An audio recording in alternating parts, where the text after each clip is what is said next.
বিসমিল্লাহির রহমানির রহিম। আসসালামু আলাইকুম। এইচএস ম্যাথ ক্লাসে তোমাদের সকলকে স্বাগত। আজকে আমরা ক্লাস 11 এর লিনিয়ার ইনইকুয়েশন অর্থাৎ রৈখিক অসমীকরণ এই চ্যাপ্টারটা নিয়ে আলোচনা করব। দেখো, এই রৈখিক অসমীকরণ এটা শুরু করার আগে আমি একটু বলে নিই যে সমীকরণ সম্পর্কে তোমরা নিচু ক্লাসে এর আগেই পড়ে এসেছো। তাহলে আমি শুরুতেই বলি যে সমীকরণ কাকে বলে। সমীকরণ হচ্ছে এক বা একাধিক চলরাশি এবং ধ্রুবক রাশি সমূহের এক কোনো সম্পর্ক যদি সমান চিহ্ন দিয়ে দেওয়া থাকে তাহলে তখন তাকে আমরা কি বলি? সমীকরণ বলি। কি বলছি না, এক বা একাধিক চলরাশি এবং ধ্রুবক রাশির মধ্যে ধ্রুবক রাশি সমূহের একটা সম্পর্ক। ধরো আমাদের সমীকরণ আমরা কিরকম আকারে লিখি না, যদি আমাদের দেওয়া থাকে ax প্লাস b সমান c, বা আমরা কি লিখতে পারি 2x প্লাস 5y সমান 7 বা x ইকাল টু 5, x সমান 0, এগুলো সবই হচ্ছে এক একটা সমীকরণের উদাহরণ। দেখো, প্রথমে আমি যেটা লিখেছি সেটা লিখেছি আমি কত, ax প্লাস b সমান c। এখানে দেখো চলরাশি আমাদের কটা চলরাশি হচ্ছে? একটাই, সেটা হচ্ছে x। তাহলে এখানে একটাই চলরাশি এবং কি রয়েছে? ধ্রুবক পদ রয়েছে। তাহলে এদের মধ্যে একটা সম্পর্ক যেটাকে আমরা দেখো এই যে ইকুয়াল এই চিহ্নটা দিয়ে লিখেছি। তাহলে আমরা কি বলতে পারি না, ax প্লাস b সমান c এটা হচ্ছে একটা সমীকরণের উদাহরণ। একই রকম ভাবে 2x প্লাস 5y সমান 7, এখানে দেখো আমাদের চলরাশি হচ্ছে দুটো, একটা x আর একটা y। তাহলে 2x প্লাস 5y সমান 7, এখানে দেখো দুটো চলরাশি রয়েছে আর ধ্রুবক পদ রয়েছে। তাহলে তাদের মধ্যে একটা সম্পর্ককে আমি যে এই যে ইকুয়াল সাইন দিয়ে লিখেছি, একটা সমান দিয়ে লিখেছি, তাহলে আমরা কি বলতে পারি? এটা হচ্ছে একটা সমীকরণ। একই রকম ভাবে x সমান 5, x সমান 0, এগুলো সবই একটা হচ্ছে সমীকরণের উদাহরণ। এবার আমি বলি রৈখিক সমীকরণ কাকে বলে। রৈখিক সমীকরণ হচ্ছে সেই সমস্ত সমীকরণ যে সমীকরণে চলের ঘাত বা চলের পাওয়ারটা 1 হয়, সেই সমস্ত সমীকরণগুলোকে আমরা বলি রৈখিক সমীকরণ। এখানে যেমন দেখো লিখেছি আমরা 2x প্লাস 5y সমান 7, এখানে দেখো চলরাশি কে রয়েছে? কে না x আর y। তো এখানে x আর y এর পাওয়ার কত করে? দেখো এখানে x এর পাওয়ার 1, এখানে y এর পাওয়ার হচ্ছে 1। যেহেতু এখানে পাওয়ারটা 1, সেই জন্য আমরা এই যে 2x প্লাস 5y সমান 7 এটাকে আমরা কি বলবো? এটাকে আমরা বলবো রৈখিক সমীকরণ। একই রকম ভাবে দেখো ax প্লাস b সমান c যেখানে লিখেছি, এখানে দেখো x এর পাওয়ার হচ্ছে 1, তাহলে এটাকেও আমরা কি বলবো? এটা হচ্ছে একটা রৈখিক সমীকরণ। তাহলে এগুলো সবই হচ্ছে আমাদের রৈখিক সমীকরণের উদাহরণ। এবার আমি বলবো অসমীকরণ কাকে বলে। অসমীকরণ হচ্ছে চলরাশি ও ধ্রুবক রাশির মধ্যে যদি এই যে এখানে যেমন আমরা সমান চিহ্ন লিখেছিলাম, এই সমান চিহ্নের পরিবর্তে যদি আমাদের greater than, less than, greater equal two or less equal to যদি এই সিম্বলগুলো দিয়ে দেওয়া থাকে, তাহলে তখন আমরা কি বলবো? সেই ধরনের সমীকরণগুলোকে আমরা বলবো অসমীকরণ। তাহলে কি বলছে না, এক বা একাধিক চলরাশি এবং ধ্রুবক রাশি সমূহের কোনো সম্পর্ক যদি এরকম greater than, less than, greater equal to, lesser equal to এই চিহ্ন দ্বারা প্রকাশ করা হয়, এই চিহ্ন দ্বারা যদি আমাদের প্রকাশ করা থাকে, তাহলে সেগুলোকে আমরা কি বলবো? সেগুলোকে আমরা বলবো অসমীকরণ।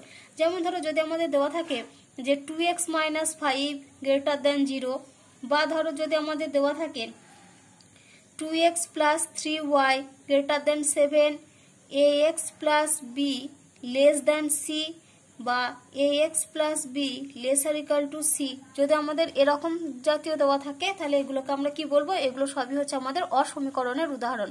কারণ এখানে দেখো এই যে ইকুয়াল সাইনের পরিবর্তে কি রয়েছে? যে greater than, less than, lesser equal to, বা যদি আমাদের গ্রেটার ইকাল টু থাকে, তাহলে আমরা সেগুলোকে কি বলবো? সেগুলোকে আমরা অসমীকরণ বলবো। এবার আমি বলি রৈখিক অসমীকরণ। রৈখিক অসমীকরণ হচ্ছে সেই সমস্ত অসমীকরণগুলো যেগুলোতে কি হবে? চল বা যে সমস্ত চলরাশিগুলো থাকবে এক বা একাধিক, সেই চলরাশির পাওয়ারগুলো যদি আমাদের 1 হয়, তাহলে আমরা সেই সমীকরণগুলোকে কি বলবো? রৈখিক অসমীকরণ। এখানে যেমন যেটা রয়েছে 2x plus 3y greater than 7, এখানে দেখো x এর পাওয়ার হচ্ছে 1, y এর পাওয়ার হচ্ছে 1, তাহলে এটাকে আমরা কি বলতে পারি? এটা হচ্ছে একটা আমাদের রৈখিক অসমীকরণের উদাহরণ। একই রকম ভাবে 2x মাইনাস 5 গ্রেটার দেন 0, এখানেও দেখো x এর পাওয়ার হচ্ছে 1, তাহলে এটাকেও আমরা কি বলতে পারি? এটা হচ্ছে একটা রৈখিক অসমীকরণের উদাহরণ। দেখো এবার আমরা বলবো এক চল বিশিষ্ট রৈখিক অসমীকরণ জিনিসটা কি। বলছে a আর b দুটো ধ্রুবক পদ এবং এটা যদি নট ইকাল টু 0 হয়, এ আর বি ধ্রুবক পদ, এটা নট ইকুয়াল টু 0 এবং যদি আমাদের এক্স যদি একটাই বাস্তব চলরাশি থাকে তাহলে সেক্ষেত্রে দেখো আমরা a x plus b lesser equal to 0 বা a x plus b greater than 0 বা আর কি লিখতে পারি আমরা a x plus b greater equal to c বা এ এক্স প্লাস বি এটা হচ্ছে লেস দ্যান সি। এগুলোকে আমরা কি বলতে পারি, এখানে সরি এখানে সি না, এখানে আমরা জিরোই নিই। এগুলোকে আমরা কি বলতে পারি, এগুলো সবই হচ্ছে এক চল বিশিষ্ট রৈখিক সমীকরণ। এক চল বিশিষ্ট কেন না, এখানে আমাদের এক্স একটাই চলরাশি রয়েছে, সেজন্য এটা হচ্ছে আমাদের এক চল বিশিষ্ট রৈখিক সমীকরণ, যেখানে এ আর বিটা হচ্ছে ধ্রুবক পদ, কিন্তু এর মানটা কি, এর মানটা হচ্ছে নট ইকুয়াল টু 0। দেখো এবার আমরা বলবো দুই চল বিশিষ্ট রৈখিক অসমীকরণ কোনগুলো না, বলছে এ বি সি এই তিনটে যদি ধ্রুবক পদ হয় এবং a not equal to 0 b not equal to 0, আর কি বলছে এক্স আর ওয়াই যদি দুটি চলরাশি থাকে তাহলে সেক্ষেত্রে আমরা a x plus b y greater equal to c, a x plus b y lesser equal to c, বা আমরা কি বলতে পারি a x plus b y less than C.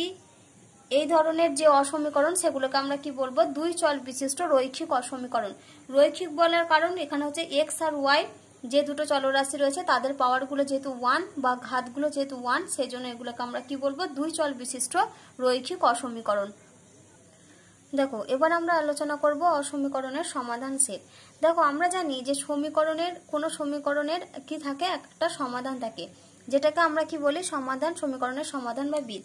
যেমন ধরো যদি আমাদের x - 2 = 0 এটা হচ্ছে একটা সমীকরণ, এই সমীকরণের সমাধান আমরা কি পাবো না, সমীকরণের সমাধান হচ্ছে সেটাই না এখানে যে x এর যে মানের জন্য এই সমীকরণটা সিদ্ধ হয় সেই মানটাকে আমরা কি বলি, এই সমীকরণের সমাধান বা সমীকরণের একটা বীজ। এখানে যেমন x এর x = যদি আমরা +2 নিই তাহলে দেখো এই সমীকরণে যেটা LHS টার্ম, সেই LHS টার্মের সঙ্গে দেখো RHS টার্মটা সমান হবে যদি আমরা x এর জায়গায় কত পুট করি, +2 পুট করি, কারণ দেখো +2 - 2 তাহলে এই দুটো মিলে কত হচ্ছে, এই দুটো মিলে হচ্ছে 0, যেটাই হচ্ছে আমাদের RHS এর মান। তাহলে আমরা কি বলছি না, x এর যে মানের জন্য এই সমীকরণটা সিদ্ধ হয় সেটাকে আমরা কি বলি, সেটাকে আমরা বলি সমীকরণের সমাধান। একই রকম ভাবে আমরা অসমীকরণের ক্ষেত্রেও সমাধান নির্ণয় করতে পারি। যেমন ধরো আমাদের একটা রাশিমালা দেওয়া আছে, যদি x ≤ 4, তাহলে x ≤ 4 এটা অবশ্যই কি, এটা হচ্ছে একটা অসমীকরণ। এবার আমাদের এখানে দেখতে হবে, এখানে দেখো x ≤ 4, এখানে যদি আমাদের একটা কন্ডিশন বলে দেওয়া থাকে, ধরো বলা আছে আমাদের x belongs to n, x belongs to n যদি হয় তাহলে x ≤ 4 এই অসমীকরণটার সমাধানগুলো কি কি হবে সেগুলো আমাদের নির্ণয় করতে বলা আছে। তাহলে দেখো x belongs to n মানে কি, x টা হচ্ছে একটা ন্যাচারাল নাম্বারের মধ্যে বিলং করছে। এবার x ≤ 4 মানে কি, x এর মানটা কি রকম না, x হচ্ছে সেই সমস্ত মানগুলো গ্রহণ করবে যে মানগুলো কি 4 এর সমান অথবা 4 এর থেকে ছোট। তাহলে দেখো 4 এর সমান আর 4 এর থেকে ছোট এই মানগুলো এক্ষেত্রে কি কি হতে পারে, 1 হতে পারে, 2 হতে পারে, 3 হবে আর 4 হবে, এর বাইরে তো আর কোনো কিছু সংখ্যা হবে না। তাহলে x ≤ 4 এখানে যেহেতু x টা বিলং করছে কার মধ্যে, n এর মধ্যে, অর্থাৎ ন্যাচারাল নাম্বারের মধ্যে বিলং করছে, সেই জন্য আমি এখানে x এর কোন কোন মানগুলো এখানে নিতে পারবো, 1 2 3 আর 4। বলছে এই যে মানসমূহের যে এটা সেট, এই যে এটাকে আমরা সেটের আকারে লিখলাম, এটাই হচ্ছে কি না x ≤ 4 এই অসমীকরণটার সমাধান সেট। তাহলে অসমীকরণের সমাধান সেট আমরা কি বলবো, কাকে বলবো না, চলরাশির সব বাস্তব বা জটিল মানসমূহের সেট, যেগুলো যার এলিমেন্টগুলো কি করবেন, এই যে এলিমেন্ট, এক একটা এলিমেন্ট, যে এলিমেন্টগুলো হচ্ছে অসমীকরণটাকে সিদ্ধ করবে। তাহলে এই যে সেটটা রয়েছে এই সেটটাকে আমরা কি বলবো, অসমীকরণের সমাধান সেট। এবারে দেখো আমরা অসমীকরণের কিছু প্রপার্টি পড়ব। দেখো এই a > b এটা হচ্ছে একটা অসমীকরণ, a > b না, এটাকে আমরা অসমীকরণ বলবো না, কারণ এখানে তো যেহেতু কোনো চলরাশি নেই। তাহলে a আর b কে যদি আমরা কোনো বাস্তব সংখ্যা বলি, যেখানে a আর b টা বিলং করছে কার মধ্যে, r এর মধ্যে, a b belongs to r, আর এখানে আমাদের কি লিখেছি a > b। তাহলে দেখো আমি প্রপার্টিগুলো কি বলছি, আমাদের এখানে কি দেওয়া আছে, আমরা নিয়েছি a > b, যেখানে a b টা বিলং করছে কার মধ্যে, r এর মধ্যে, r এর আর এর মধ্যে অর্থাৎ রিয়েল নাম্বারের মধ্যে রয়েছে। বলছে এই A B belongs to R, আমরা যদি C belongs to R, C যদি একটা সংখ্যা নিই এবং এই সি টার্মটা যদি এ গ্রেটার দেন বি, এই যে এটা তো একটা, এই এর মধ্যে যদি আমরা সি টার্মটাকে যোগ করি উভয় দিকে, তাহলে কি বলছে না এটার মধ্যে কোনো কিছু পরিবর্তন হবে না। অর্থাৎ এ গ্রেটার দেন বি, এটা কি ইমপ্লাই করবে না a plus c greater than b plus c. অর্থাৎ এখানে কি হচ্ছে না এ বি যদি আর এর মধ্যে বিলং করে, আমরা যদি সি একটা সংখ্যা নিই, আমরা যদি উভয় পক্ষে সি টার্মটা যোগ করি, তাহলে কিন্তু এই যে গ্রেটার দেন চিহ্নটা, মানে এই চিহ্নটার কোনো কিছু পরিবর্তন হবে না। এবার আমরা যদি এটা কোনো সংখ্যা দিয়ে বিচার করি, তাহলে দেখো আমরা কি নিতে পারি, 3টা হচ্ছে গ্রেটার দেন 2। এবার আমরা কি করছি, এই 3 গ্রেটার দেন 2 এই রাশিটার মধ্যে আমরা কি করছি, উভয় দিকে যদি আমরা 1 যোগ করি, তাহলে কি করছি আমরা, উভয় দিকে 1 যোগ করছি। তাহলে 3 + 1 গ্রেটার দেন 2 + 1, তাহলে দেখো 3 + 1 করলে কত হবে, 4 গ্রেটার দেন 3। দেখো এটা হচ্ছে সত্যি ঘটনা। অর্থাৎ 3টা যদি গ্রেটার দেন 2 হয় এবং এর দুদিকে যদি আমরা সেম রাশি দিয়ে যোগ করি, তাহলে দেখো তার এই যে ইনইকুয়ালিটি, এই চিহ্নটার কোনো পরিবর্তন হচ্ছে না। অর্থাৎ এ গ্রেটার দেন বি, এর মধ্যে যদি আমরা সি একটা টার্ম যোগ করি, তাহলে এটার কোনো কিছু পরিবর্তন হবে না। একই রকম ভাবে যদি আমরা এই সংখ্যাটার মধ্যে যদি সি বিয়োগ করি, তাহলেও কিন্তু সেক্ষেত্রে আমাদের কোনো পরিবর্তন হবে না। অর্থাৎ a minus c a greater than b, এটা কি ইমপ্লাই করতে পারে না a minus c greater than b minus c. আমরা যদি এখানে সংখ্যা দিয়ে বিচার করি, দেখো আমি কত নিলাম এখানে 3 গ্রেটার দেন 2। এবার যদি আমরা এখান থেকে 1 বিয়োগ করি, তাহলে আমরা কত লিখতে পারি, 3 - 1 গ্রেটার দেন 2 - 1। আমরা দুদিকে কি করেছি, সেম সংখ্যা বিয়োগ করেছি, তাহলে 3 থেকে 1 বিয়োগ করলে আমরা কত পাবো, 2 গ্রেটার দেন 1। তাহলে এই ঘটনাটা কি, এই ঘটনাটা হচ্ছে সত্যি। অর্থাৎ এ গ্রেটার দেন বি, এর মধ্যে যদি আমরা যদি একটা সংখ্যা যদি দুদিকেই আমরা যোগ অথবা বিয়োগ করি, তাহলে কি হবে না এই যে চিহ্নটার কোনো পরিবর্তন হবে না। একই রকম ভাবে যদি আমাদের এ লেস দেন বি দেওয়া থাকে, এ যদি লেস দেন বি দেওয়া থাকে, তাহলে সেক্ষেত্রেও এটা কি ইমপ্লাই করবে না দুদিকে যদি আমরা সি যোগ করি, তাহলে এ প্লাস সিটা লেস দেন হবে বি প্লাস সি। একই রকম ভাবে কি লিখতে পারি, এ মাইনাস সিটা less than b plus c, sorry এখানে এটা হবে minus c, a minus c less than b minus c. তাহলে এটা হচ্ছে 1 নাম্বার প্রপার্টি। 2 নাম্বার প্রপার্টি কি বলছি না, এক্ষেত্রে আমরা 1 নাম্বার প্রপার্টিতে কি করেছি, সেম সংখ্যা দুদিকে যোগ করেছি, আবার সেম সংখ্যা দুদিকে বিয়োগ করেছি। একই রকম ভাবে যদি আমরা কোনো সংখ্যা গুণ করি, গুণ অথবা ভাগ করি, তাহলে দেখো আমরা কি নিচ্ছি, এ গ্রেটার দেন বি নিচ্ছি, আর সিটা আমরা একটা পজিটিভ নাম্বার নিচ্ছি। সিটা যেখানে পজিটিভ নাম্বার মানে সিটা হচ্ছে গ্রেটার দেন 0। এবার আমরা কি করব, এর উভয় পক্ষে আমরা সিটা গুণ করব। তাহলে এ গ্রেটার দেন যদি বি হয়, তাহলে সেটা কি ইমপ্লাই করবে, A C greater than B C. একই রকম ভাবে আবার যদি আমরা সি ভাগ করি, তাহলে সেটা কি ইমপ্লাই করবে, a by c greater than B by c. যদি আমরা একটা সংখ্যা দিয়ে বিচার করি, ধরো আমাদের কত দেওয়া আছে, 6 গ্রেটার দেন 4। এইটা যদি আমরা একটা সংখ্যা নিই, তাহলে 2 এটা হচ্ছে একটা পজিটিভ সংখ্যা। এবার পজিটিভ সংখ্যা যদি আমরা দুদিকেই গুণ করি, তাহলে আমরা কি পাবো, একে যদি 2 দিয়ে গুণ করি তাহলে আমরা পাবো 12, আবার এটাকে যদি 2 দিয়ে গুণ করি তাহলে আমরা পাবো 8। তাহলে 12টা অবশ্যই কি গ্রেটার দেন 8। আবার একই রকম ভাবে যদি আমরা 2 উভয় পক্ষে ভাগ করি, তার মানে 6/2, আর এখানে কত হচ্ছে 4/2। তাহলে 6/2টা হচ্ছে 3, আর 4/2টা কত হবে 2, তার মানে 3টা কি গ্রেটার দেন 2। অর্থাৎ এখানে যদি 2 একটা পজিটিভ সংখ্যা দেখো আমরা ভাগ করেছি, তাহলে সেক্ষেত্রে কি এই চিহ্নটার কোনো পরিবর্তন হয়নি। অর্থাৎ যদি এ গ্রেটার দেন বি হয় এবং সিটা যদি গ্রেটার দেন 0 হয়, তাহলে আমরা সেখানে কি লিখতে পারি, এ সিটা গ্রেটার দেন বি সি হবে এবং এ বাই সিটাও greater than B by c হবে। একই রকম ভাবে যদি এটা লেস দেন বি হয়, তাহলে সেক্ষেত্রে এটা কি ইমপ্লাই করবে, এ সিটা লেস দেন বি সি এবং এ বাই সিটা less than B by C. এবার আমরা নেব, এখানে যেমন সিটা গ্রেটার দেন 0 নিয়েছিলাম, এবার আমরা কি করব, সিটা আমরা লেস দেন 0 নেব। তাহলে 3 নম্বর প্রপার্টিতে আমরা কি নিচ্ছি, দেখো আমরা নিচ্ছি এ গ্রেটার দেন বি আর সিটা যদি লেস দেন 0 নিই, তাহলে সেক্ষেত্রে কি হবে, দেখো আমি এখানে যেমন শুরুতে একটা সংখ্যা নিয়েছিলাম যে 6 গ্রেটার দেন 4। এবার সিটা দেখো আমি এখানে লেস দেন 0 নিয়েছি, তার মানে এখানে যেটা আমরা 2 নিয়েছিলাম, তাহলে 2টা হচ্ছিল আমাদের পজিটিভ সংখ্যা, তাহলে এখানে আমাদেরকে কি নিতে হবে, একটা নেগেটিভ সংখ্যা নিতে হবে -2। তাহলে দেখো আমরা যদি উভয় পক্ষে -2 দিয়ে গুণ করি তাহলে এটা হয়ে যাবে -12 আর এটা হয়ে যাবে -8। কিন্তু -12টা কি -8-এর থেকে বড়? -12 তো কখনোই -8-এর থেকে বড় নয়। তার মানে এখানে চিহ্নটা কি হয়ে যাচ্ছে? এখানে চিহ্নটা পরিবর্তন হয়ে যাচ্ছে, অর্থাৎ যেটা গ্রেটার দেন ছিল সেটা আমাদের কি হয়ে যাচ্ছে? সেটা লেস দেন হয়ে যাচ্ছে। অর্থাৎ এ গ্রেটার দেন বি এবং সি আমরা যদি একটা নেগেটিভ সংখ্যা, কোনো ঋণাত্মক সংখ্যা দিয়ে যদি গুণ করি তাহলে দেখো এই যে চিহ্নটা রয়েছে এই চিহ্নটার পরিবর্তন হয়ে যাবে। তাহলে সেটা তখন কি ইমপ্লাই করবে? এ সিটা হয়ে যাবে আমাদের লেস দেন বিসি। একই রকমভাবে যদি আমরা ভাগ করি তাহলে সেক্ষেত্রে কি হবে?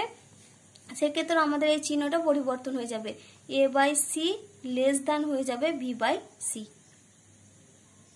এবার এটা আমরা নিয়েছিলাম এ গ্রেটার দেন বি এর ক্ষেত্রে। এবার আমরা কি নিচ্ছি না, এটা যদি লেস দেন বি হয় আর সিটা যদি লেস দেন 0 হয় তাহলে আমরা যখন এটা গুণ করব, সি যদি আমরা উভয় পক্ষে গুণ করি তাহলে আমাদের কি হয়ে যাবে? এ সিটা হবে গ্রেটার দেন বি সি, আর এখানে কি হবে? এ বাই সিটা হবে আমাদের greater than B by C.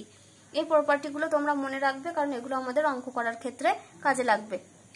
এবার আমরা 4 নাম্বার প্রপার্টি নিয়ে আলোচনা করব। দেখো 4 নাম্বার প্রপার্টি কি বলছে না, যদি আমাদের এ বিটা গ্রেটার দেন 0 হয় তাহলে এ বি হচ্ছে, এই দুটো হচ্ছে আমাদের সংখ্যা, যাদের সেই সংখ্যা দুটোর গুণফলটা গ্রেটার দেন 0 মানে কি? সংখ্যা দুটোর গুণফলটা গ্রেটার দেন 0 মানে সংখ্যা দুটোর গুণফলটা কি? একটা পজিটিভ রাশি, যেহেতু গ্রেটার দেন 0 নিয়েছি। তাহলে এ বিটা যদি গ্রেটার দেন 0 হয় তাহলে সেটা আমাদের কি ইমপ্লাই করবে না, সেটা আমাদেরকে দেখো দুটো রাশির গুণফল তখনই পজিটিভ হয় যখন দুটোর মানে গুণফল দুটো তখনই পজিটিভ হবে যখন তারা আলাদা আলাদাভাবে হয় পজিটিভ সংখ্যা হতে হবে, নয়তো তাদেরকে আলাদা আলাদাভাবে কি হতে হবে? নেগেটিভ সংখ্যা হতে পারে। যেমন ধরো আমি নিচ্ছি যে 2 × 3, 2 × 3 মানে কত? 6। 6টা দেখো গ্রেটার দেন 0, এটা হচ্ছে 6টা গ্রেটার দেন 0, যেহেতু 6টা হচ্ছে পজিটিভ সংখ্যা। একই রকমভাবে দেখো 2 আর 3কে গুণ করে যখন আমরা 6 পাচ্ছি, সেক্ষেত্রে আমাদের 2 আর 3টা কিরকম ছিল? +2 +3। একই রকমভাবে আমরা যদি -2 আর -3 এই দুটো সংখ্যা যদি গুণ করি তাহলে সেক্ষেত্রে আমরা কত পাবো? +6 পাবো। আবার +6টা কি? Greater than 0। অর্থাৎ দেখো এ আর বিটা গ্রেটার দেন 0, এটা কি ইমপ্লাই করবে না, এ বি দুটোর গুণফল তখনই 0 হবে যখন তারা আলাদা আলাদাভাবে গ্রেটার দেন 0 হবে, অর্থাৎ এ গ্রেটার দেন 0 হবে এবং বিটা গ্রেটার দেন 0 হবে। আর না হলে কি হতে হবে না, এ আর বি দুজনাকেই লেস দেন 0 হতে হবে। অর্থাৎ আর একটা অথবা আমাদের কি হতে হবে না, এ লেস দেন 0 এবং বিটাকেও হতে হবে লেস দেন 0। একই রকমভাবে যদি আমরা নিই এ বিটা হচ্ছে লেস দেন 0, তাহলে দুটো রাশির গুণফল হচ্ছে ঋণাত্মক, তাহলে দুটি রাশির গুণফল ঋণাত্মক হলে কি কখন হবে না, একটাকে পজিটিভ হতে হবে আর একটাকে নেগেটিভ হতে হবে। তাহলে এটাই কি ইমপ্লাই করবে? এটা আমাদেরকে যদি আমরা এটা গ্রেটার দেন 0 নিই তাহলে অবশ্যই আমাদেরকে বিটাকে কি হতে হবে? লেস দেন 0 নিতে হবে। তাহলে এটা যদি গ্রেটার দেন 0 হয় তখন আমাদের কি হবে? বিটা হবে লেস দেন 0। একই রকমভাবে যদি আমাদের এটা যদি লেস দেন 0 হয় তাহলে সেক্ষেত্রে হবে বিটা কি? Greater than 0। অর্থাৎ দুটো রাশির গুণফল যদি লেস দেন 0 হয়, অর্থাৎ ঋণাত্মক সংখ্যা হলে তখন কি হবে? একটাকে পজিটিভ হতে হবে, একটাকে নেগেটিভ হতে হবে। আর কিন্তু যখন দুটোরই গুণফল যদি আমাদের গ্রেটার দেন 0 অর্থাৎ পজিটিভ সংখ্যা আছে তাহলে হয় আমাদেরকে দুটোকেই পজিটিভ হতে হবে, না হলে দুটোকেই নেগেটিভ হতে হবে। এবার আমরা বলবো 5 নাম্বার প্রপার্টি। 5 নাম্বার প্রপার্টি কি হচ্ছে না, আমরা যদি ধরো আমাদের একটা অসমীকরণ দেওয়া আছে যে 2x - 7 লেস দেন 5x + 2, এটা হচ্ছে আমাদের একটা অসমীকরণ। তাহলে দেখো আমরা জানি যে আমরা যখন সমীকরণের ক্ষেত্রে সমাধান করি, ধরো আমাদের যদি দেওয়া থাকে যে x + 2 = 3, তাহলে দেখো আমরা কি করি না, এই ধ্রুবক পদটাকে এইদিকে নিয়ে যাই। তাহলে সেক্ষেত্রে আমরা কি লিখি? x সমান হচ্ছে 3 - 2, অর্থাৎ এই সমান চিহ্নটার কোনো কিছু পরিবর্তন হয় না। সেম জিনিস আমাদের অসমীকরণের ক্ষেত্রেও হয়। অর্থাৎ আমরা যদি মানে এই দিকের কোনো টার্ম যদি এদিকে নিয়ে আসি বা এদিকের কোনো টার্ম যদি আমরা এদিকে নিয়ে যাই তাহলে সেক্ষেত্রে কি হবে? এই টার্মটার মানে এই চিহ্নটার কোনো পরিবর্তন হবে না। তাহলে এই ক্ষেত্রে দেখো আমরা যদি 5x কে এদিকে নিয়ে আসি তাহলে এখানে 5x এর চিহ্নটা কি আছে? প্লাস, তার মানে এদিকে যদি আমরা নিয়ে আসি তাহলে কি হবে? আমাদের মাইনাস হবে। তাহলে 2x - 5x লেস দেন, এই যে -7টাকে যদি আমরা এদিকে নিয়ে যাই তাহলে কি হবে? +7 হবে। তাহলে 2 + 7, তাহলে এই যে -7টাকে এদিকে নিয়ে গিয়ে আমরা +7 করলাম, তাহলে তার জন্য কি করেছি না, এই যে সিম্বলটা, এই যে চিহ্নটা ছিল এই চিহ্নটার কিন্তু কোনো পরিবর্তন হবে না। অর্থাৎ আমরা যদি টার্মগুলোকে চেঞ্জ করি, এদিক থেকে ওদিকে নিয়ে যাই, তাহলে সেক্ষেত্রে কি হবে না, এই যে চিহ্নটা রয়েছে এই চিহ্নটার কোনো পরিবর্তন হবে না। এবার দেখো এটা যদি আমরা ক্যালকুলেশন করি তাহলে আমরা কি পাবো, -3x লেস দ্যান হচ্ছে 9। এবার -3x লেস দ্যান 9, তো এখান থেকে যদি আমরা প্লাস এক্স নিতে চাই তাহলে আমাদেরকে কি করতে হবে, আমাদের দেখো উভয় পক্ষে একটা মাইনাস গুণ করতে হবে। আবার আমরা কি জানি যে যখনই আমরা উভয় পক্ষে মাইনাস কোনো সংখ্যা গুণ করব, এখানে মাইনাস গুণ করা মানে কি, আমরা উভয় পক্ষে কি গুণ করছি, -1 গুণ করছি। তাহলে -1 এটা কি, এটা হচ্ছে একটা নেগেটিভ সংখ্যা। আমরা কি জানি যখনই কোনো ইনইকুয়ালিটির এরকম নেগেটিভ সংখ্যা দিয়ে আমরা গুণ বা ভাগ করি তখন আমাদের এই চিহ্নটা কি হয়ে যায়, এই চিহ্নটার পরিবর্তন হয়ে যায়। অর্থাৎ লেস দেন থাকলে কি হবে, গ্রেটার দেন হবে, আর গ্রেটার দেন থাকলে আমাদের লেস দেন হবে। অর্থাৎ এখানে যখন আমরা মাইনাস দিয়ে একটা গুণ করব তখন কি হবে, আমাদের এই চিহ্নটা পরিবর্তন হয়ে যাবে। অর্থাৎ আমাদের এটা কি হয়ে যাবে, 3xটা গ্রেটার দেন হয়ে যাবে -9। 3xটা হবে আমাদের গ্রেটার দেন -9। তাহলে এবার আমরা কি করব, এখান থেকে x এর মান বের করব। এখান থেকে x এর মান বের করার অর্থ কি না, যেহেতু এখানে 3x রয়েছে তার মানে কি করব, আমরা x এর কোএফিসিয়েন্ট যেটা রয়েছে সেটা দিয়ে আমরা উভয় পক্ষকে ভাগ করব। কারণ আমরা কি জানি যে কোনো সংখ্যার সঙ্গে মানে ইনইকুয়ালিটিতে কি হয়, আমরা যদি কোনো বাস্তব সংখ্যা দিয়ে ভাগ করি তাহলে সেটা কি হয়, সেটার কোনো পরিবর্তন হয় না। তাহলে এখানে আমরা 3 দিয়ে ভাগ করছি, তার মানে 3x/3 এটা গ্রেটার দেন কত, -9/3। যেহেতু 3টা আমাদের কি সংখ্যা, 3টা হচ্ছে পজিটিভ সংখ্যা, তাহলে এক্ষেত্রে আমরা কত পাচ্ছি, xটা গ্রেটার দেন হচ্ছে -3। দেখো আমাদের অসমীকরণের সমাধানগুলো সবসময় কি করতে হয়, সমাধান সেটের মধ্যে বা ইন্টারভ্যালের মধ্যে লিখতে হয়। তো আমি তোমাদেরকে ইন্টারভ্যাল সম্পর্কে একটু বলে দিই। দেখো যদি আমাদের বলা থাকে যে, যদি বলা থাকে ধরো a less than x less than b, যদি এরকম কোনো সংখ্যা থাকে তাহলে a less than x less than b এটাকে আমরা কি লিখতে পারি, এটা কি ইমপ্লাই করে, x বিলংস টু হচ্ছে ওপেন ইন্টারভ্যাল a, b। এই যে ফার্স্ট ব্র্যাকেট লিখলাম, এই ফার্স্ট ব্র্যাকেট এটাকে আমরা কি বলি, এটাকে আমরা বলি ওপেন ইন্টারভ্যাল। একই রকম ভাবে যদি আমাদের থাকে a laser equal two x laser equal two b, তাহলে সেক্ষেত্রে আমরা কি বলি, এটা বিলং করে কি, xটা বিলং করে ক্লোজড ইন্টারভ্যাল a, b। এই থার্ড ব্র্যাকেট এটাকে আমরা কি বলি, ক্লোজড ইন্টারভ্যাল, আর যেটা ফার্স্ট ব্র্যাকেট সেটাকে আমরা বলি ওপেন ইন্টারভ্যাল। এবার আমি এটাকে তোমাদেরকে একটু সংখ্যা দিয়ে বুঝিয়ে দিই। দেখো এটা হচ্ছে আমাদের একটা সংখ্যা রেখা, এটা হচ্ছে 0 1 2 আর 3, এদিকে আমরা নিচ্ছি -1 -2 -3, এই টার্মটা এদিক বরাবর আমরা তীর চিহ্ন দিয়ে দিই। এবার দেখো ধরো আমাদের বলা আছে যে এক্সটা বিলং করছে, যদি এখানে বলে এক্সটা বিলং করছে কত, ওপেন ইন্টারভ্যাল 1, 2, তাহলে আমরা কি নিয়েছি ওপেন ইন্টারভ্যাল 1, 2। এই ওপেন ইন্টারভ্যাল 1, 2 এই জিনিসটার অর্থ হচ্ছে এই যে 1 আর 2 এই যে সংখ্যা দুটো রয়েছে, এই সংখ্যা দুটোর এখানে x সেই সমস্ত মানগুলোকে আমরা x এর সেই সমস্ত মানগুলোকে নেব, এই 1 আর 2 এর কি, এই 1 মান আর 2 মান এই দুটো মান ছাড়া এদের মধ্যবর্তী যে সমস্ত মান সেই মানগুলোকে বোঝায় এই x belongs to open interval 1, 2। এই 1, 2 মানে এটাকে আমরা কি লিখতে পারি, 1 less than x less than 2, অর্থাৎ x এর মানগুলো হচ্ছে 1 এর থেকে বড় আর কি 2 এর থেকে ছোট। এবার আমি যদি বলি যে এক্সটা বিলং করছে ক্লোজড ইন্টারভ্যাল 1, 2, ক্লোজড ইন্টারভ্যাল 1, 2 মানে কি, এটাকে আমরা কি লিখতে পারি, 1 laser equal two x laser equal two 2, আর এটাকে আমরা কি লিখতে পারি, এটাকে আমরা লিখতে পারি 1 less than x less than 2।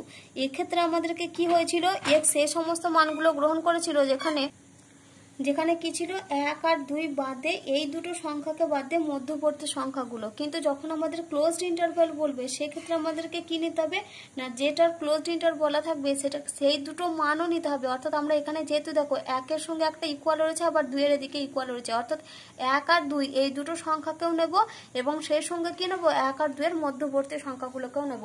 অর্থাৎ ওপেন ইন্টারভ্যালে কি হয় না, যেটার মধ্যে ওপেন ইন্টারভ্যাল বলা থাকে সেই দুটো সংখ্যাকে বাদ দিয়ে বাকি সংখ্যাগুলো, আর ক্লোজ ইন্টারভ্যালের ক্ষেত্রে কি হয় না, যে দুটোর ইন্টারভ্যাল যে দুটো সংখ্যার ইন্টারভ্যাল বলা থাকে সেই দুটো সংখ্যা এবং তাদের মধ্যবর্তী সংখ্যাগুলোকে বোঝায়। এবার দেখো ধরো তোমাদের এরকম কোনো সংখ্যা দেওয়া আছে যে এক্সটা হচ্ছে গ্রেটার দেন 2, এক্সটা হচ্ছে গ্রেটার দেন 2, তাহলে এক্স যদি গ্রেটার দেন 2 বলে তাহলে দেখো সংখ্যা রেখে আমরা কি দেখবো, এটা হচ্ছে 0 1 2, এটা dot dot dot dot infinity পর্যন্ত চলছে, অর্থাৎ এদিকটা হচ্ছে প্লাস ইনফিনিটি আর এদিকটা কত, এদিকটা হয় আমাদের মাইনাস ইনফিনিটি। এবার এক্সটা বলেছে আমাদের গ্রেটার দেন 2, এক্স গ্রেটার দেন 2 মানে কি 2 এর থেকে বড় সমস্ত কিছু সংখ্যা, তো 2 এর থেকে বড় সংখ্যাটা কত দূর পর্যন্ত সেটা তো আমরা জানি না, হতে পারে সেটা আমাদের প্লাস ইনফিনিটি পর্যন্ত। তাহলে যদি আমরা x গ্রেটার দেন 2 এটাকে যদি আমরা ইন্টারভ্যালের মধ্যে লিখি তাহলে আমরা কি লিখবো, x এর মানটা কি 2 এর থেকে বড় 2, তাহলে এখানে x টা বিলং করবে কার মধ্যে, 2 এর থেকে বড় সমস্ত কত দূর পর্যন্ত যাবে, প্লাস ইনফিনিটি পর্যন্ত, মানে 2, ইনফিনিটি। এবার এটা দেখো গ্রেটার দেন 2 রয়েছে, তার মানে এখানে গ্রেটার দেন 2 মানে কি এখানে এই 2 এর দিকটাতে আমাদের কি ইন্টারভ্যাল হবে, 2 এর দিকটাতে হবে আমাদের ওপেন ইন্টারভ্যাল, আর ইনফিনিটির দিকে হবে আমাদের ওপেন ইন্টারভ্যাল। আমরা সবসময় কি করব না, যদি আমাদের প্লাস ইনফিনিটি বা মাইনাস ইনফিনিটি যাই মান আসুক না কেন, আমরা ইনফিনিটির দিকটাতে সবসময় আমরা কি করব, ফার্স্ট ব্র্যাকেট দেব। একই রকমভাবে যদি আমাদের ধরো বলা আছে যে এক্সটা হচ্ছে লেসার ইকাল টু -2, এবার এক্স লেসার ইকাল টু -2 মানে কি, যদি আমরা এই সংখ্যার এটাকে বিচার করি তার মানে এখানটা হচ্ছে -1, এটা হচ্ছে -2, এবার এক্স এর মানটা হচ্ছে -2 এর সমান আর কি -2 এর থেকে ছোট। এবার -2 এর সমান আর -2 এর থেকে ছোট মানে কোন দিক বরাবর যাবে, নিশ্চয়ই এই দিক বরাবর চলতেই থাকবে। এবার এই দিক বরাবর চলছে মানে কত দূর পর্যন্ত আসবে, নিশ্চয়ই মাইনাস ইনফিনিটি পর্যন্ত আসবে। তাহলে এক্স লেসার ইকাল টু -2, তার মানে এটাকে আমরা কি লিখতে পারি যে এক্সটা বিলং করছে -ইনফিনিটি, -2 এই রেঞ্জের মধ্যে। এবার আমি কি বলেছি, ইনফিনিটির দিকে আমাদের সবসময় ওপেন ইন্টারভাল দিতে হয়, মানে ইনফিনিটির দিকটাতে কি দেবো আমরা, ফার্স্ট ব্র্যাকেট। এবার এখানে দেখো লেস দেন আছে, আবার এখানে একটা ইকুয়াল সাইন আছে, আর লেস দেন আর ইকুয়াল এই দুটো থাকলে আমাদের কি দিতে হয়, সেক্ষেত্রে আমাদেরকে থার্ড ব্র্যাকেট চাই। তাহলে থার্ড ব্র্যাকেটটা আমরা কোন দিকে দেবো না, -2 এর দিকে দেবো। এবার দেখো আমরা একটা এক্সাম্পলের সাহায্যে দেখবো যে অসমীকরণের ক্ষেত্রে আমরা সমাধানগুলো কিভাবে নির্ণয় করব, তার স্টেপ বাই স্টেপ ফর্ম। তাহলে দেখো আমাদের এখানে ধরো একটা অসমীকরণ দেওয়া আছে 4x + 3 < 2x + 6।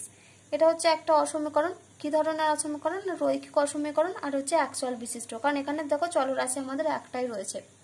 এবার এখানে যে আমি প্রথমে আগে তোমাদের স্টেপ বাই স্টেপ করে দেখাবো, তারপরে ডিরেক্ট কিভাবে করবো আমি সেটা বলে দেবো। তাহলে দেখো ইমপ্লাইজ দ্যাট দিচ্ছি। এবার এখানে দেখো শুরুতে এখানে আমাদের দেখো 4x + 3 রয়েছে, আর এদিকে কত রয়েছে 2x + 6। এখানে আমরা ধরো নিচ্ছি এক্সটা বিলং করছে আমাদের যদি ক্যাপিটাল আর এর মধ্যে থাকে, তাহলে সেক্ষেত্রে আমরা কি কি সলিউশন পাবো। তাহলে দেখো এইদিকে রয়েছে আমাদের চলরাশি, আবার এদিকেও রয়েছে চলরাশি।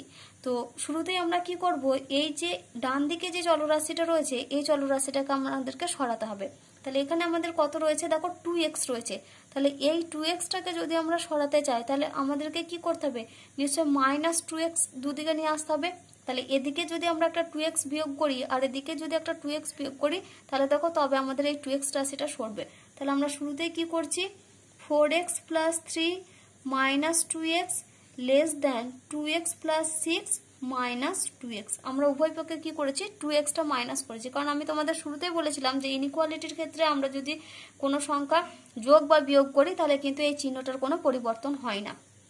তাহলে এখানে দেখো আমরা কত পাবো, 4x - 2x মানে কত, 2x + 3 <, এখানে কত হবে +6, কারণ 2x ক্যান্সেল হবে। এবার দেখো এখানে কত রয়েছে +3 রয়েছে, তাহলে এই +3টাকে যদি সরাতে যায় তাহলে আমাদেরকে কি করতে হবে, উভয় দিকে একটা 3 মাইনাস করতে হবে। তাহলে পরের লাইনে আমরা কি করছি, 2x + 3 -3 <, হচ্ছে 6 - 3। তাহলে এখানে দেখো আমরা কত পেলাম, +3 - 3 ক্যান্সেল হয়ে যাবে, তাহলে 2x <, হচ্ছে 3 আর 6 হবে 3। এবার আমরা কি করব, এখান থেকে x এর মান নির্ণয় করব। তাহলে x এর মান নির্ণয় করার জন্য আমরা কি করব, x এর কোএফিসিয়েন্টটা দিয়ে ভাগ করব। x এর কোএফিসিয়েন্ট এখানে কত রয়েছে 2 রয়েছে, তাহলে ইমপ্লাইজ দ্যাট 2x/2 <, হবে 3/2। তার মানে ইমপ্লাই কত পাচ্ছি আমরা, x টা <, হচ্ছে 3/2। তার মানে এখানে আমাদের কি বলেছিল, x টা বিলং করছে কার মধ্যে, r এর মধ্যে। তাহলে 3/2 মানে কত, 3/2 মানে হচ্ছে এটা 0 1 আর এটা 2। 3/2 মানে হচ্ছে 1 পয়েন্ট সামথিং, মানে হচ্ছে 3/2টা এরকম জায়গায় অবস্থান করবে। এবার 3/2 এর মানটা হচ্ছে ছোট, মানে এই 3/2 থেকে এই দিক বরাবর মানগুলো চলে আসবে। কত দূর পর্যন্ত আসবে, -ইনফিনিটি পর্যন্ত, যেহেতু এক্সটা কোথাকার এলিমেন্ট বলেছে, আর এর এলিমেন্ট বলেছে। তাহলে এখান থেকে আমরা কি বলতে পারি যে এক্সটা বিলং করবে -ইনফিনিটি, 3/2। তাহলে 3/2 এর দিকে দেখো এখানে কোনো ইকুয়াল সাইন নেই, তার মানে এই দিকটা আমাদের কি হবে, এটা হবে আমাদের ওপেন ইন্টারভাল। তার মানে এক্সটা বিলং করছে কোথায়, -ইনফিনিটি, 3/2। এটাই হচ্ছে কি এই যে অসমীকরণটা লিখলাম, এই অসমীকরণটার এটা হচ্ছে সমাধান। এবার দেখো এই ফর্মটাকে আমরা অন্যভাবে কি করতে পারি না, পক্ষান্তর মানে চেঞ্জ করে করতে পারি। কারণ আমি তোমাদেরকে বলেছিলাম যে যদি আমরা রাশিমালাগুলোকে চেঞ্জ করি, অর্থাৎ চলরাশিগুলোকে যদি একদিকে করি আর ধ্রুবকগুলোকে যদি একদিকে করি, তাহলে কিন্তু আমাদের কি হয়, অসমীকরণের এই যে চিহ্নটার কোনো পরিবর্তন হয় না। তাহলে ইমপ্লাইজ দ্যাট এখানে আমরা কি লিখতে পারি, 4x, আমরা 2x কে যদি এদিকে নিয়ে আসি তাহলে কত হবে, প্লাস 2x টা এদিকে হলে হবে মাইনাস 2x, লেস দ্যাট কি করবো, প্লাস 3 কে এদিকে নিয়ে যাব, তাহলে কত হবে 6 মাইনাস 3। তাহলে এক্ষেত্রে আমরা কত পাচ্ছি দেখো, 2x লেস দ্যান 3 বা x টা লেস দ্যান হচ্ছে 3/2। তাহলে এক্ষেত্রে আমাদের সমাধান কত আসবে, x বিলংস টু কত আসবে, ওপেন ইন্টারভ্যাল মাইনাস ইনফিনিটি কমা 3/2। তো আমরা যখন প্রথম অঙ্ক করব আমরা কিন্তু এই স্টেপ অনুযায়ী করব, কারণ এইভাবে অঙ্ক করলে, কারণ এখানে দেখো আমরা পুরোটা ডিটেলস আলোচনা করতে পারছি, কিন্তু এইভাবে করলেও হবে, কিন্তু আমরা যখন প্রথম অঙ্কগুলো করব তখন কিন্তু আমরা এরকম ভাবে স্টেপ বাই স্টেপ অনুযায়ী মানে সলিউশনগুলো বের করার চেষ্টা করব।